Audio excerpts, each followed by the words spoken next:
नमस्कार मित्रांनो, सुरुवातीलाच बातमी येत आहे राज्यातील पावसासंदर्भात। आज आहे 15 नोव्हेंबर 2024 शुक्रवार। आज देखील महाराष्ट्रातील काही भागांमध्ये येत्या काही तासांमध्ये म्हणजेच रात्रीपर्यंत विजांच्या कडकडाटासह ढगांच्या गडगडाटासह जोरदार पावसाचा इशारा देण्यात आला आहे। तर मित्रांनो, मागील 2 दिवसांपासून राज्यातील वातावरण मोठ्या प्रमाणात बदललेले पाहायला मिळत आहे।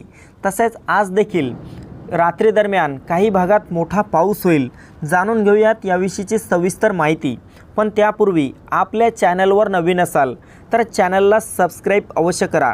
मित्रांनो, रत्नागिरी तसेच सांगली, कोल्हापूर, निपाणी, सावंतवाडी, राजापूर, रायगड, चिपळूण, सातारा, वडूज, कराड, विटा, सांगली तसेच पंढरपूर, सोलापूर, तुळजापूर, बार्शी, इंदापूर, बारामती, त्याचबरोबर जत, सातारा, गोरेगाव, जेजुरी, पुणे, खेड, खोपोली, दौंड, करमाळा, जामखेड, नगर जिल्हा तसेच जुन्नर, श्रीरामपूर, इगतपुरी आणि नाशिकच्या काही भागात आज रात्रीपर्यंत पावसाला सुरुवात झालेली पाहायला मिळेल।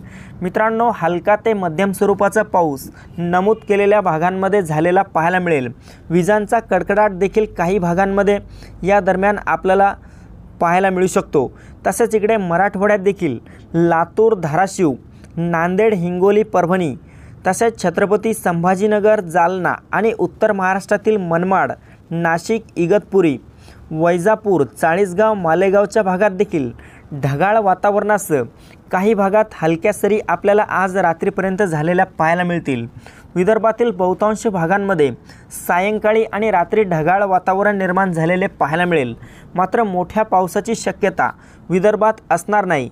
तरी सर्व शेतकरी मित्रांनी हा अंदाज लक्षात घ्यावा। आपल्याबरोबरच ही महत्त्वपूर्ण माहिती इतरांना पण शेअर करावी। धन्यवाद।